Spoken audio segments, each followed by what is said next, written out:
Subhanallah walhamdulillah wa la ilaha illallah. Subhanallah walhamdulillah wa la ilaha illallah.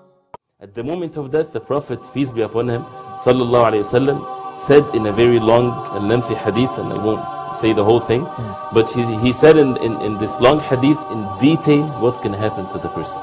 And he divided the people into believers and disbelievers.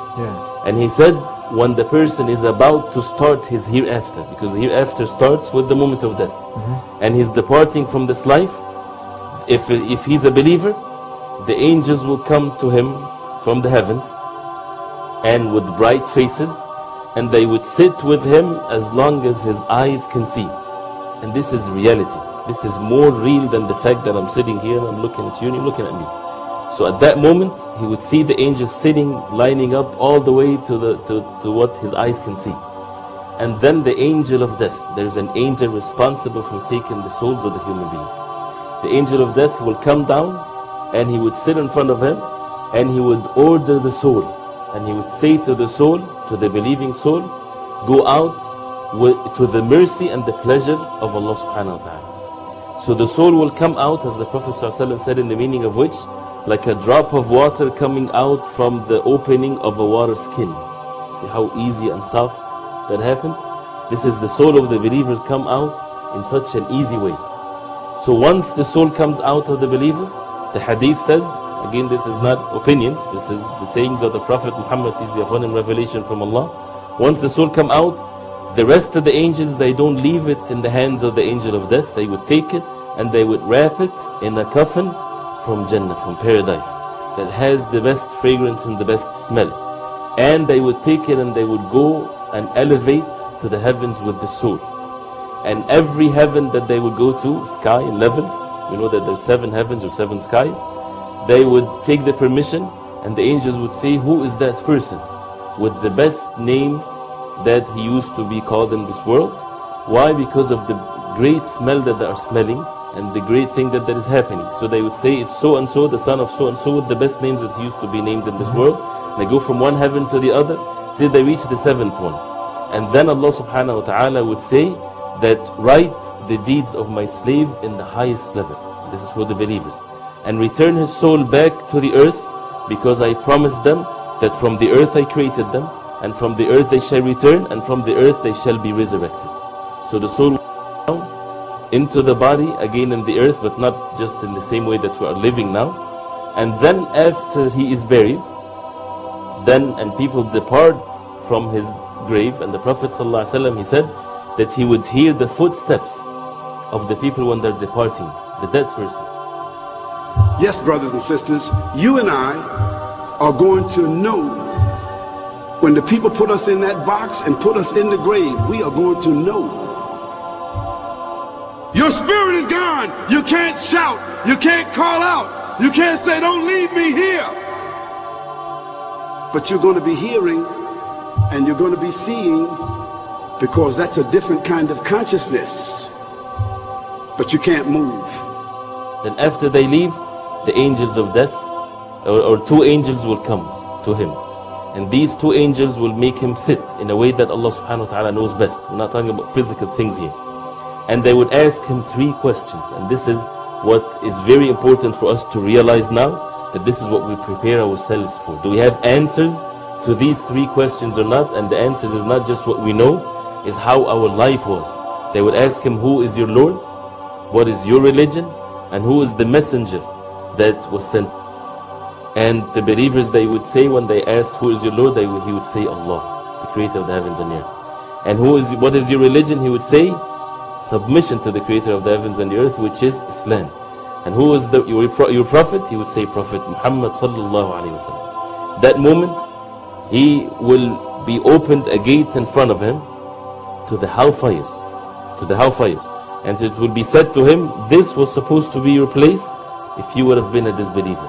But it was replaced for you by another place, and then a gate to the paradise will be opened to him, and the fragrance and the goodness from the paradise will come into him, and it will be said to him that this is your place when the day of judgment will occur, but not now. So at that moment he would say, Oh Allah, make the hour occurs. He wants it to happen quickly so that I can go back to my family and my wealth, meaning to enter the paradise.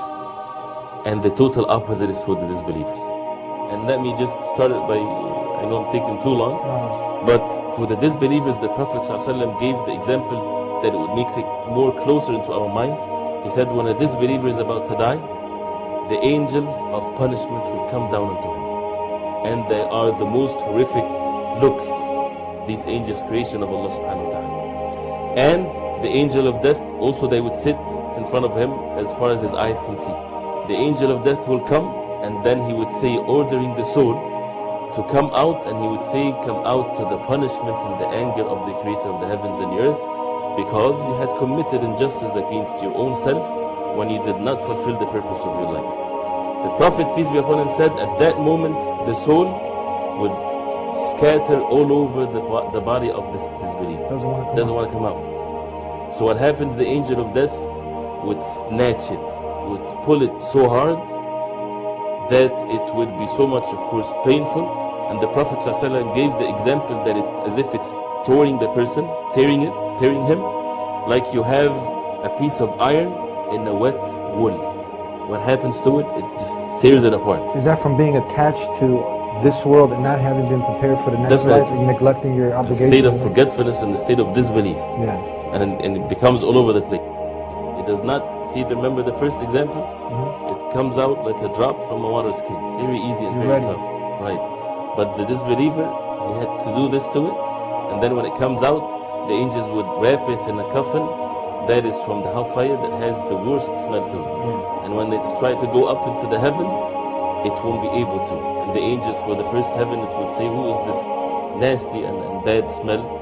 Human beings. It would be said, so and so, the son of so and so, with the worst names that used to be named in this world. Then it would say, or something would be said that bring him back to this earth, and it would be thrown into the earth again. And when the angels would come to the person after they depart, after they burying him, the two angels would come and make him sit and ask him same three questions. Who is your Lord?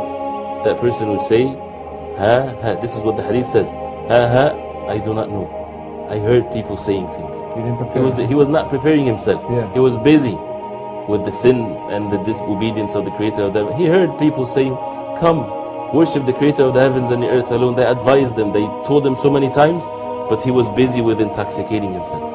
And he will be asked, what is your religion? He would say, I do not know. I heard people saying things.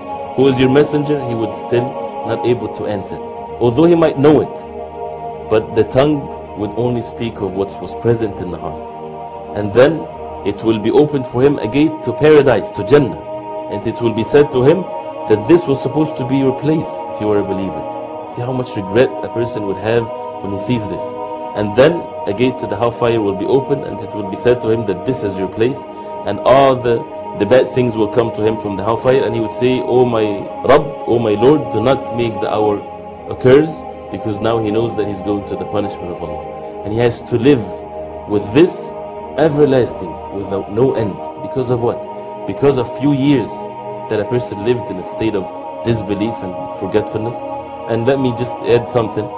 Somebody might say, isn't that a form of injustice that a person lived 60, 70 years in state of disbelief, and then he has to live everlasting life?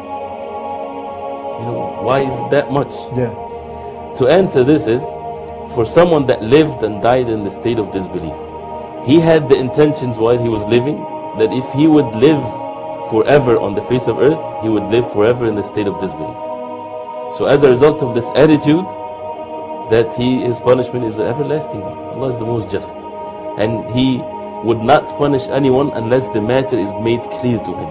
And as Allah says in the Quran, وَمَا كُنَّ مُعَذِّبِينَ حَتَّى نَبْعَثَ رَسُولًا. We do not punish till we send a messenger. This is the mercy of Allah. Messengers are being sent, and they send to tell you, oh you human being, you believe in God, worship Him alone, and then you turn away, you worship other than Him, you live a life of forgetfulness, you don't want to do nothing with being steadfast on the proper submission to the creator of the heavens and the earth. Then do not blame no one but your own self. Then do not blame no one but your own self. Then do not blame no one but your own self.